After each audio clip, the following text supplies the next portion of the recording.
कितनी अजीब बात है, हमास की टोटल स्ट्रेंथ कितनी है?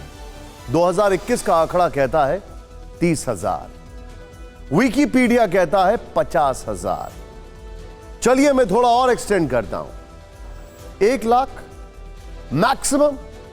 1 लाख हमास के आतंकियों ने करीब 23 लाख गाजा की आबादी को इस जहन्नुम में रहने पर मजबूर कर दिया है।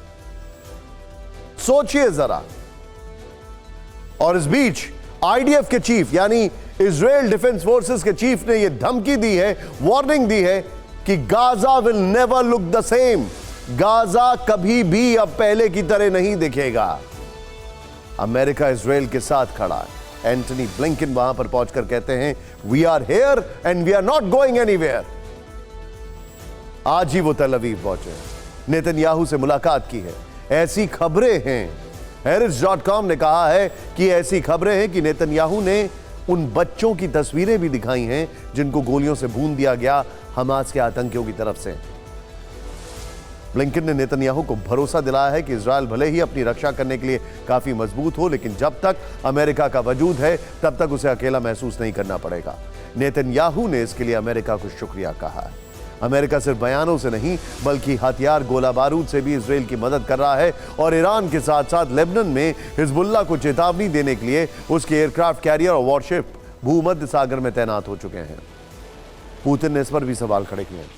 पुतिन ने कहा है कि उन्हें समझ नहीं आता है कि अमेरिका ने एयरक्राफ्ट कैरियर को भूमध्य सागर में क्यों भेजा है। इस मंशा को वो समझ नहीं पा रहे हैं। इसके बाद पुतिन ने सबसे बड़ा सवाल पूछा कि क्या अमेरिका लेबनान पर बमबारी करने जा रहा है। पुतिन का यह बयान असल में अमेरिका को चेतावनी की तरह है और यह बताने के लिए काफी है कि यूक्रेन की तरह इजराइल को सैन्य सपोर्ट अमेरिका को भारी पड़ सकता है। लेकिन साउथ कोरिया, जापान और इजराइल ये अमेरिका के स्ट्रॉन्गेस्ट नॉन नेटो अलाय हैं और अमेरिका हमेशा इनके साथ खड़ा रहेगा किसी भी सूरत हाल में। यह अमेरिका पहले ही साफ कर चुका है।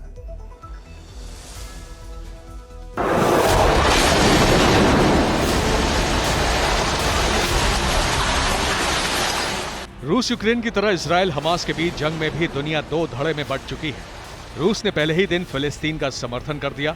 रूस के दोस्त चीन और उत्तर कोरिया ने भी फिलिस्तीन के समर्थन में बयान जारी किए, जबकि यूक्रेन की तरह इजराइल के साथ पूरा पश्चिमी देश खड़ा है।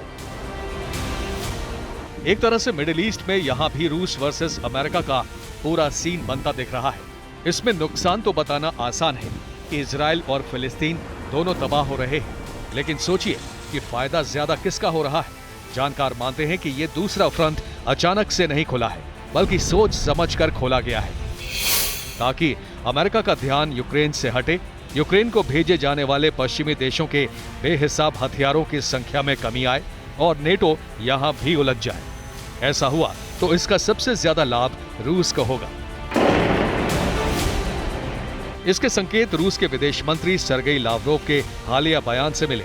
अरब लीग के महासचिव अहमद अबुल घीद के साथ बातचीत के बाद उन्होंने बयान दिया कि अगर इजराइल संघर्ष पर अमेरिका के ध्यान के नतीजों में कीव को हथियारों की आपूर्ति धीमी हो जाती है तो प्रेसिडेंट पुतिन यूक्रेन में अपना लक्ष्य तेजी से हासिल कर पाएंगे।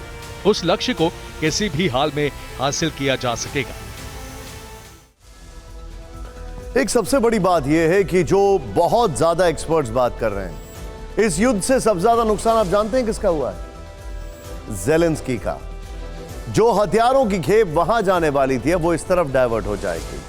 अमेरिका के लिए, एक कमजोर अमेरिका के लिए, एक कमजोर व्हाइट हाउस के लिए सबसे मुश्किल है कि फोकस कहां करें, यूक्रेन या मिडिल ईस्ट। क्योंकि मिडिल ईस्ट में हर तरफ चिंगारी निकली हुई है, हर तरफ। यूक्रेन से जब रूस की जंग शुरू हुई तो अमेरिका और पश्चिमी देश उसके खिलाफ खड़े हो गए, यूक्रेन को हथियारों की मदद पहुंचाने लगे। आज भी ये मदद जारी है। ऐसा करके रूस को कमजोर करने की कोशिश हो रही है। जानकार मानते हैं कि रूस ने इसकी काट मिडिल ईस्ट में निकाल ली है। यहां से अब वो अमेरिका को आउट करने का प्लान पर आगे बढ़ रहा है। जिन अरब देशों से अमेरिका के अच्छे रिश्ते हैं वो इजराइल हमास की जंग के बीच अमेरिका से दूर जा सकते हैं।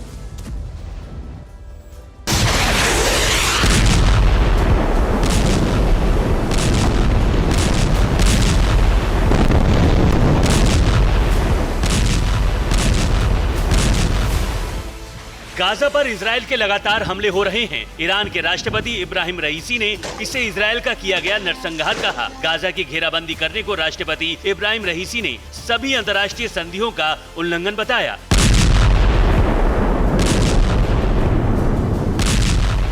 रईसी ने इस मुद्दे पर सीरिया के राष्ट्रपति बशर अल असद से फोन पर बात की। बशर अल असद और रईसी ने साथ मिलकर फिलिस्तीन की मदद करने की कस्में खाईं। मिडिल ईस्ट में ये इजराइल के खिलाफ गोलबंदी से जुड़ी पहली खबर है।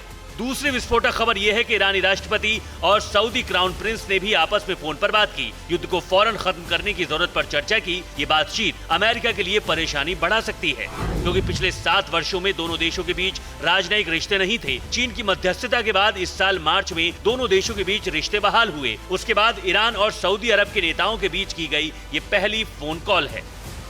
साल 2016 में एक शिया धर्मगुरु को फांसी देने की घटना के बाद ईरान और सऊदी अरब के रिश्ते टूट गए थे। इसके बाद से दोनों देशों के बीच में भारी तनाव रहा है। यमन में हूती विद्रोहियों को ईरान के समर्थन के कारण भी सऊदी से उसके रिश्ते खराब रहे हैं। लेकिन इजराइल हमास की जंग ने शायद सब कुछ बदल दिया है और अमेरिका के लिहाज से ये कहीं से भी ठीक नहीं है।